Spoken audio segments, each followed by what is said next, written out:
What's up, guys? Today we're sitting in a C300 Coupe, and I'm sitting here with Alex. He works at Mercedes, and he recently purchased this car. How's it going? Good. So I have some questions on why you bought this car. So first question is, why this car rather than any other Mercedes? Well, as a young professional, I've always been a coupe guy. Coupes are, for a different buyer, single, no kids, looking for something a little bit more aesthetically pleasing, and no real need for rear doors. So, for now, I'm still a coupe guy, enjoying it. Last year there was a lull in production where they were retooling the plant for this model. So there was no 16, so I was dying to get back into it, and as soon as the orders became available, I placed it for this car. So this is the 2017? This is a 17. Yeah. So which features did you get, like add-on features did you get, and which ones did you not get, and why? Fair enough. I like a loaded car, so I splurged a little bit. We did the real genuine leather on this, the metallic paint, premium plus, sport. I've also upgraded the stereo system, the wheels, and pretty much everything you can put in the car for a reasonable price. Yeah, and as you guys will see in the video, it looks really nice. It's really decked out. Okay, next question. What is your favorite feature about this car? Favorite feature of this car is actually on the outside, and I'll show you a little bit later. It's the kick swipe to open the trunk, so there's no handle any longer to open the tail gate, and you can swipe your foot and it'll just pop open and close. Awesome. Yeah. Awesome. Yeah. All right, so we'll take this car for a drive, and we'll see how it goes. So like the sedan, there are 5 different driving modes: Yep. Eco, Comfort, Sport, Sport Plus, and Individual. Yeah. And Individual allows you to control the steering ratio, the engine output, and what transmission you want to use, be it automatic or manual. So, Yeah. if you're looking for a little bit more control, you can set the car up to your tastes. Yeah, I really like the individual mode and how you can really adjust it to exactly how you want. Like, you have sport mode, which gives you full power and everything like that, but in eco mode, like, I really like having a little bit tighter steering. So if I was setting it up for my liking, I would set it up like eco mode in all the engine and transmission, but then a lot tighter steering. That's exactly how I set mine up. So it just gives you a different way of handling and performance. Because you want to get out of the way sometimes from an obstacle. You'll be able to veer off a little bit quicker with the sport steering. Yeah. Where this car is improved versus its predecessor, the C204 Coupe, is the fit finish in the interior. It's second to none. Oh, I mean, this is something that you would find in an E-Class or even an S-Class in terms of fit finish. The leather work, the stitching, even on the dash, is second to none. Large panoramic sunroof really gives us an open feeling in the car, brings a lot more illumination, and it's just a very nice place to spend time. Yeah. Yeah. As I said, the Coupe isn't for everybody, but those are in a position to A, afford one, and B, be in the family situation where you can actually drive one, are very happy to spend the extra money on the Coupe versus the sedan. It's about a $5,000 premium that you're going to pay on a C300 versus the 4-door version, but I think it's well worth the money if you're looking for aesthetics and style. Yeah. Yeah, some would say you're getting less car because you're getting less usability, but you're getting more car in the fact that you're getting more style and performance. There's a price to pay for sex appeal, and this car has it in droves. So, yeah, if you're willing to spend the extra money, you're going to get something that much more special than your standard issue C300, which is a fantastic car. Oh yeah. But this one just has a little bit more sensification to it. And yeah, just driving it now, it feels like it has a lot of power that it wants to give. And what is 242 horsepower. 242, yeah. Mm-hmm. And torque is very high at 273. Yeah. So the C300 is a replacement of the C350, its predecessor, which had a 3.5-liter engine.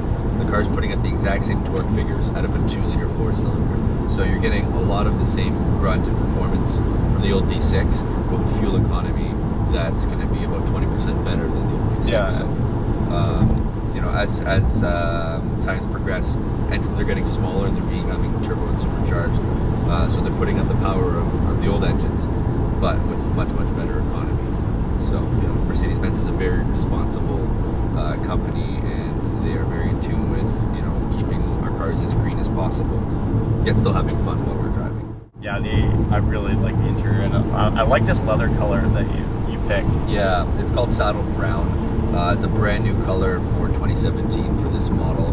The exterior is also a brand new color, so this will be the very first blue on saddle C Coupe in the country, presumably, because they only went on sale last month. So I'm very, very happy to have had the privilege to design something that's unique. Yeah. You know, the Mercedes are known for their blacks and their silvers and their whites. It's nice to see something with a little bit of color. Huge baseball fan, so I kind of followed a Blue Jays motif. It's almost a Blue Jays blue with a baseball leather glove interior, so those baseball fans will appreciate it. Pull up to the Rogers Center. And obviously the flat bottom steering wheel, giving a little bit more sporty look. For sure. And that also gives you a little bit more space between the top of your thigh and the steering wheel, so in case of panic braking where you really have to jump on the brake pedal, you have that extra 2 inches of clearance that allows you to do that more safely. What were you driving before this? I was driving a C300 temporarily for the year until the new Coupes came out, and it was a nice car. But again, I'm still in that Coupe segment where I really, really appreciate the sleekness of a two-door, and you know, this car is just sexy from every angle. Yeah, you get the two-door, but you still do have the 4 seats. Oh, absolutely. And so if you need it, you do have it. Sure. Might not be the most comfortable rear seat, but in a pinch, you know, we do have the ability. Exactly. And not to mention the trunk space. It's not much smaller than the traditional sedan.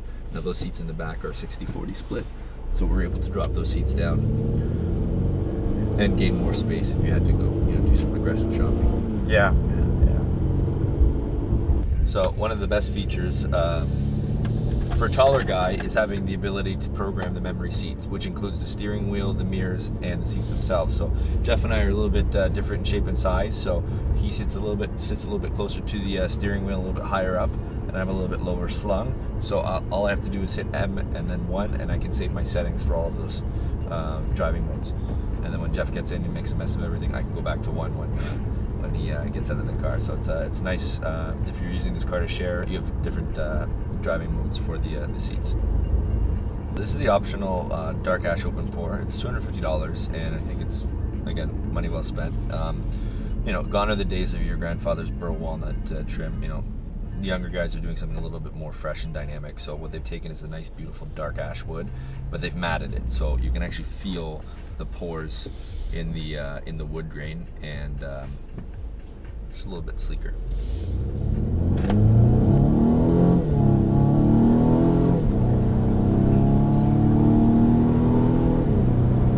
It's that exhaust noise. That's beautiful. That is beautiful.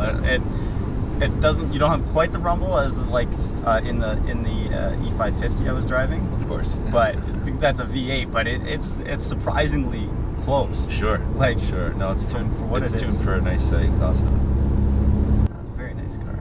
I like it. And it's very functional too. Like it's got a lot of room. It's not like the GTS. It's not claustrophobic, and it's very easy to get in and out of. You have massive doors with great visibility. Yeah.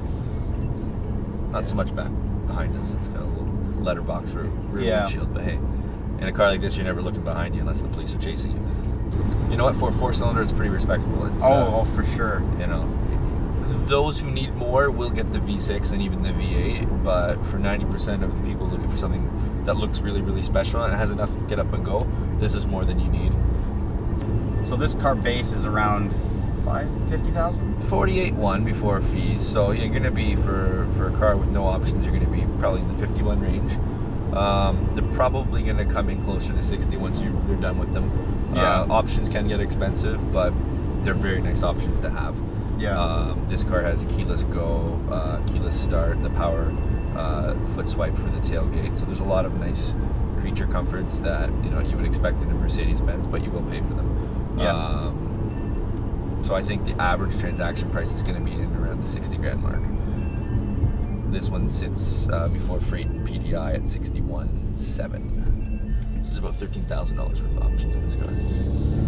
Now, I also ordered this car with the adaptive high beam assist, which allows me to drive basically all day and all night with my high beams on, and the lights won't actually raise until you're on a dark country road and there's no oncoming traffic. As soon as an oncoming car shows itself in front of you, the headlights will detect that and they'll dim. So there's no more need to actually flick the the toggle switch to raise and lower your high beams. The car will do it for you. Yeah, it's a nice little feature. It's a nice feature. And massive, massive front rotors with 4 piston calipers. This car gets stopped on a dime. All right, well, thanks, Alex. Absolutely. And yeah. Yeah, no, Hopefully you thanks have fun with your car. I appreciate it. Yeah, I plan on it. Thanks.